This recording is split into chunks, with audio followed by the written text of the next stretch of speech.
Part 2, Chapter 7. The Realization of Perfect Peace. In the external universe, there is ceaseless turmoil, change, and unrest. At the heart of all things, there is undisturbed repose. In this deep silence dwelleth the Eternal. Man partakes of this duality, and both the surface change and disquietude, and the deep-seated eternal abode of peace are contained within him. As there are silent depths in the ocean which the fiercest storm cannot reach, so there are silent, holy depths in the heart of man which the storms of sin and sorrow can never disturb. To reach this silence and to live consciously in its peace, discord is rife in the outward world, but unbroken harmony holds sway at the heart of the universe. The human soul, torn by discordant passion and grief, reaches blindly toward the harmony of the sinless state. And to reach this state and to live consciously in it is peace.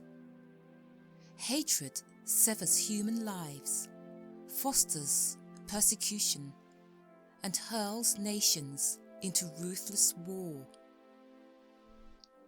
Yet men, though they do not understand why, retain some measure of faith in the overshadowing of a perfect love.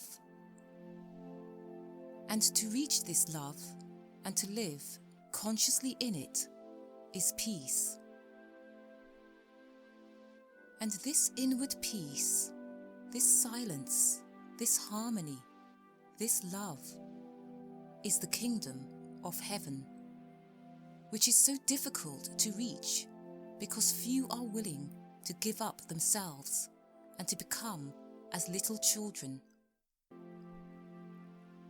Heaven's gate is very narrow and minute. It cannot be perceived by foolish men, blinded by vain illusions of the world. E'en the clear-sighted who discern the way and seek to enter find the portal barred and hard to be unlocked. Its massive bolts are pride and passion, avarice and lust. Men cry, peace, peace, where there is no peace, but on the contrary, discord, disquietude, and strife. Apart from that wisdom, which is inseparable from self-renunciation, there can be no real and abiding peace. The peace which results from social comfort, passing gratification, or worldly victory is transitory in its nature and is burnt up in the heat of fiery trial. Only the peace of heaven endures through all trial, and only the selfless heart can know the peace of heaven. Holiness alone is undying peace. Self-control leads to it, and the ever-increasing light of wisdom guides the pilgrim on his way. It is partaken of in a measure as soon as the path of virtue is entered upon, but it is only realized in its fullness when self disappears in the consummation of a stainless life. This is peace, to conquer love of self and lust of life, to tear deep-rooted passion from the heart, to still the inward strife. If, O reader, you would realize the light that never fades, the joy that never ends, and the tranquility that cannot be disturbed, if you would leave behind forever your sins, your sorrows, your anxieties, and perplexities, if I say you would partake of this salvation, this supremely glorious life, then conquer yourself. Bring every thought, every impulse, every desire into perfect obedience to the divine power resident within you. There is no other way to peace but this, and if you refuse to walk it, your much praying and your strict adherence to ritual will be fruitless and unavailing, and neither gods nor angels can help you. Only to him that overcometh is given the white stone of the regenerate life, on which is written the new and ineffable name. Come away for a while from external things, from the pleasures of the senses, from the arguments of the intellect, from the noise and the excitements of the world, and withdraw yourself into the inmost chamber of your heart, and there, free from sacrilegious intrusion of all selfish desires, you will find a deep silence, a holy calm, a blissful repose. And if you will rest a while in that holy place and will meditate there, the faultless eye of truth will open within you, and you will see things as they really are. This holy place within you is your real and eternal self. It is the divine within you, and only when you identify yourself with it can you be said to be clothed in your right mind. It is the abode of peace, the temple of wisdom, the dwelling place of immortality. Apart from this inward resting place, this mount of vision, there can be no true peace, no knowledge of the divine. And if you can remain there for 1 minute, 1 hour, or 1 day, it is possible for you to remain there always. All your sins and sorrows, your fears and anxieties are your own, and you can cling to them or you can give them up. Of your own accord, you cling to your unrest. Of your own accord, you can come to abiding peace. No one else can give up sin for you. You must give it up yourself.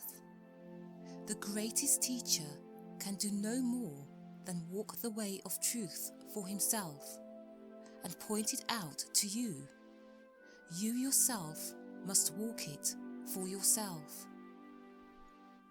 You can obtain freedom and peace alone by your own efforts, by yielding up that which binds the soul and which is destructive of peace. The angels of divine peace and joy are always at hand, and if you do not see them and hear them and dwell with them, it is because you shut yourself out from them and prefer the company of the spirits of evil within you.